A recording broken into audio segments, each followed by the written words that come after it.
explaining some of my symptoms that I had and a little bit of background. I first got my period when I think I was 12. It was my first week into high school, if I remember correctly. And so when I first got my period, I think it was all normal, as like normal being a relative term, but I think it was all normal. I always had longer periods, I know that for a fact, before I went on the pill, probably around like the 6 to 7 day marks. I went on the pill when I was 13. So I went on the pill for my skin and managing my skin and my acne, because I used to get really bad acne on my chin and on my like shoulders, also to manage some of the period pain that I was getting. I can't remember how bad that pain was. Like, I remember it was not great. So fast forward, I think maybe 2 years, I remember I thought my acne was starting to come back, because I think from memory the pill did manage it pretty decently, but I think it did start to come back. And I remember the period pain started to pick up again and I just wasn't feeling great with it. So I saw my doctor and she was like, let's put you on a different pill. So I changed pills again and carried on for another few years. Around the age of 15 and 16, I started to suffer from pretty bad IBS. And for those who don't know, irritable bowel syndrome. So pretty much there was nothing I could really put my finger on. Like, quite frequently, I would get really bad stomach cramps, really bad like diarrhea, just anything would set me off, which was really not fun as a teenage girl and going out a lot, and you just suddenly like, oh shit, I really need to find a bathroom. So I don't know if that has anything to do with my endometriosis or not, but that is something I started to experience at the age of like 15, 16 and had quite significant problems with for a few years. And I do know there is a bit of a correlation between endometriosis and bowel issues, so I thought I'd mention that as well. Anyway, so around the age of, I think 17, 18, when I was finishing up high school, I went on a different pill again. I think this was the third or fourth one I tried, and that was Diane. So I think it's like the highest, I could be completely wrong with this, but I think it's got the highest amount of estrogen or something, which is why I kept, I guess, changing pills to increase the hormone dose to manage the pain and my acne symptoms. And I'd just like to add as well, my acne at this point probably wasn't even that bad. It was just a little bit like, I get really bad chin acne. So I was pretty self-conscious about that. But also, yes, the pain was definitely not great. I was still getting kind of heavy and kind of long periods, but this was like the next thing. Anyway, so I started university when I was 19, so I took a year off. Yeah, when I went to university, I was still on the pill Diane. And I remember I was still having the problems. There was just still pain. Skin wasn't great, but the main thing was pain. And at the time, I started to become sexually active, and I remember thinking sex wasn't great. Like, there was definitely some positions, this is a lot of TMI, but there were some positions that just didn't feel right. So to sum up, by the age of my like early 20s, even despite the fact that I was on the pill, I was having painful periods, long periods. They weren't even regular, like they were somewhat regularized with the pill, but not all the time.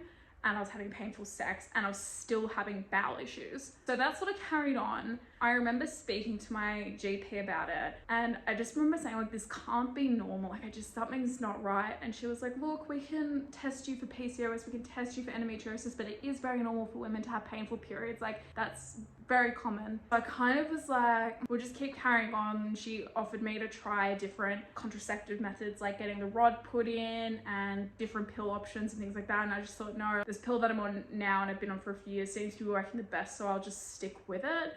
Fast forward a few years, I remember this was when COVID hit and we went into lockdown. I'm struggling to remember now what sparked it, but I remember going to my GP. Oh, yeah. Mental health was not great, and also I remember thinking like my sex drive was like really up and down. And so I'd been on the pill now, I think I was 20, must have been 22, and we'd just gone into lockdown. And I remember having the conversation with my GP about coming off the pill, and she was like, you have been on it for such a long time, it's probably really good for your body that you have a little bit of a break from contraception. I also started seeing my friend who is in her final stages of becoming a naturopath, and she needed to have like clinical appointments. And one of the things she was telling me is like, potentially my symptoms all correlate with PCOS. And to have PCOS properly diagnosed, you need to have your bloods tested. And I could be misquoting this, but you need to have your bloods tested. But when you're on a contraceptive pill or something that's like activating your hormones, it's not going to be accurate. So you really need to come off it to have that test done. Anyway, so I had that conversation with my doctor, went off the pill, and we were in lockdown. I remember my boyfriend and I had just been together now, I think, very short period of time, about 6 months. And we were living together through the lockdown, and My first month of not being on the pill was excruciating when I got my period. It was incredibly heavy. I remember being like, this is not right, and questioning myself, being like, is this pain in my head? Do I need to go to a hospital? And you just like, it's really hard, I think, when the message has been for so many years that pain is normal. And I almost was like, wow, my pain threshold just must be terrible, because to me, I'm really, really struggling with this. And also at the time thinking like, this must just be the adjustment of coming off the pill. But anyway, I went through 2 or 3 painful periods while I'm not on the pill, and went back to my doctor being like, this is not right. I know something's wrong, because those times when I had my period, it was just awful. And not to mention some other symptoms I was having at this point is when I would go to the bathroom, and in particular doing a poo, I remember crawling and just like shriveling up into a ball, and just honestly, I think I cried multiple times because it was just so painful to pass a bowel movement. Anyway, so I reiterated all of this to my doctor, and she was like, all right, do you want to go see a gynecologist? And I was like, yes, there's definitely something wrong, and I'm certain of that. So I booked in with a gynecologist, and before I could actually get in and see her, they said to me, before I make an appointment, I need to go get an internal pelvic ultrasound done, or pelvic ultrasound done, whatever it's called. And so I did that first, which, by the way, not a fun process if you've ever had to do it. You literally drink like so much water, basically pushing on your bladder with an ultrasound when you have like a full bladder, and oh my God, it takes so much effort to not pee your pants. Anyway, I was really lucky, because I know some people aren't as fortunate, that when I had my internal ultrasound done, the lady who I had was really, really direct, but really like lovely and empathetic. When she did the internal ultrasound, they wiggle it around inside of you, which is an experience. But I remember feeling very uncomfortable on one side, and she goes, does this hurt? And I was like, yes, like that just doesn't feel right. And she's like, I'm not allowed to diagnose you, because you can't be diagnosed with endometriosis until you have surgery, by the way. But she said to me, I am confident that is endometriosis. And I remember walking out of the appointment being like, well, shit, but also, fuck, I knew it. Like, I knew something was wrong, and thank God someone has validated that for me. I went to my gynecologist appointment knowing full well what my ultrasound lady had said to me. I was pretty confident that I had endometriosis at this point, but obviously the gynecologist wants to run through everything in your story. Before I told my story, she was like, I want you to know, if you have endometriosis, surgery is absolutely the last resort. Like, if we can exhaust all other options first, that is the plan. Like, I don't like putting people through surgery unless we absolutely have to. I then ran through all my symptoms. In particular, I said what really did it for me was my bowel. Like, going to the toilet was just so painful. And I remember we got to the end of the conversation, and she didn't even talk about my ultrasound results. It's just like, oh, you've 100% got some endometriosis. Like, I'm pretty sure that yours will be quite severe just on basis of what you've told me. Oh, and to add, my ultrasound results showed the endometriosis in the pouch of Douglas, which, funny name, but it's basically this little space, I think, between your uterus and your rectum. It's a very, very common place for people to get endometriosis. So that is where it popped up on my ultrasound. Anyway, so my gynecologist then puts me on these tablets called Visane. She was saying to me that she wants to put me on this pill called Clara, but at the time, Clara was not really available in Australia because of the whole pandemic, and like a lot of medications just weren't available. So she was like, I'm gonna put you on this tablets called Visane, which are very similar to this pill that eventually you can go on, which suppresses endometriosis, and we'll see how you go from there. She also said to me, I understand though that you're in quite a bit of pain, so I want you to have a go at this. But if you're in pain still, I don't want you to wait. I'm gonna give you the number of my surgeon that I recommend, and you're gonna book in with the surgeon. And I remember feeling at the time very overwhelmed and terrified of the idea of having to do a surgery and having to like impact my life like that, because I was at such a crucial point of uni and finishing up uni and applying for like jobs, and I was just like, I can't disrupt the process. Oh, I just spilled more tea on me.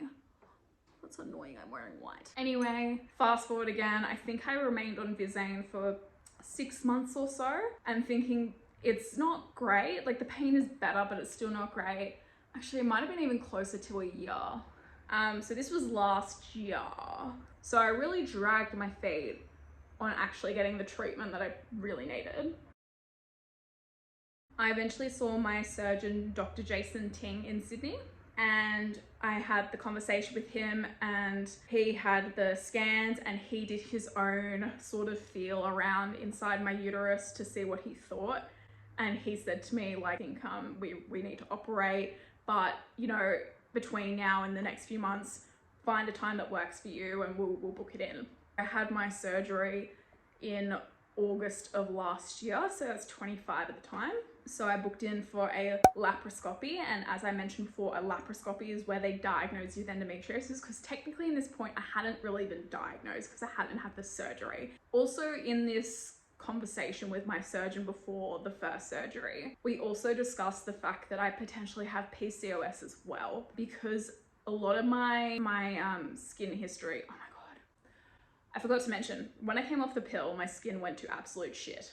And I had that conversation with my surgeon as well. And in this conversation with him, he told me he thinks I have endometriosis. He thinks the endometriosis is attached to my bowel, and he thinks that I might have PCOS as well, based on some of my other symptoms, like some of my hormonal symptoms and my skin. Because when I went off the pill, my skin was like just horrific. You know, I'll try and find a photo and pop it in because it was really, really bad. All right, so now I'm going to talk to you about my surgery, my first surgery, where I had my laparoscopy. If you are someone who is going through this right now, I'm also going to mention some things that might be helpful to you going into it, and things you might want to take to the hospital, and just some of my tips having gone through it. So I had my surgery done at St. Luke's Private in Sydney with Jason Ting. It was actually really, really good. The prep for it, I had to do an enema before this surgery, because they knew that it was, my endometriosis story was linked to my bowel, and so they knew that they might be poking around in there, so they wanted it clean. So I had to do an enema, and that was the first enema I'd ever done. If you have to go through that, I remember being so freaking nervous. It's actually not that bad. It's weird, but it's honestly not as bad as you think it's gonna be. So I had my surgery. I actually stayed in, did I stay in overnight? No. Yes, I did. I remember it was an optional thing that you can either stay in overnight or go home. And I remember electing to stay in overnight just in case. And St. Luke's was absolutely incredible. And I say that because if you're based in Sydney, St. Luke's I had a very, very good experience with. So if you are in Sydney, Australia, and you're gonna have surgery, St. Luke's was definitely really, really good for me. So some tips in the lead up: if you have to do an enema, don't stress. Take a pillow with you, take your own pillow with you. That's A, gonna be comfortable to sleep on in the hospital, and B, when you're driving home, you can place it sort of on your like stomach area, and it can be a little like cushion between you and your seatbelt, because that can be pretty tender.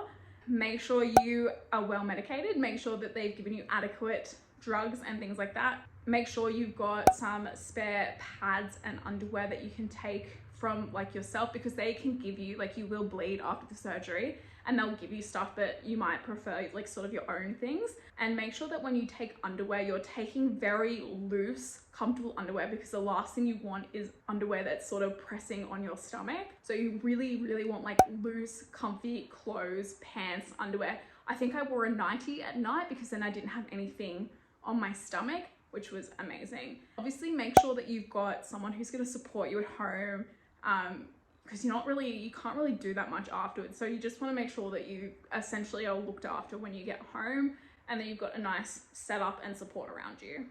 Those are my little hot tips for going into a laparoscopy surgery. In terms of my story, my laparoscopy went really, really well. After the surgery, I had my consult with my surgeon, Jason, about 6 weeks after my surgery, and he spoke me through and confirmed that I had stage 4 endometriosis. I knew, I guess, going into my first surgery, having my conversations with Jason, that a second surgery was going to be anticipated.